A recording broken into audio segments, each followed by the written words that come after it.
Kiek metų mes jau kartu esam? Jau nujaučiu, kur link suki. Nepradedam, ką?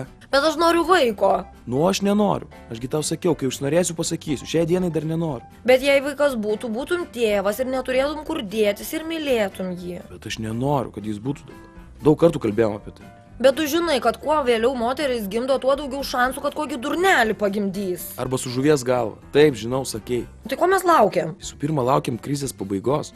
Dar laukiam, kol tu mokslus savo pabaigsi. Juos pasibaigus, greičiausiai norėsi dar ko nors mokytis.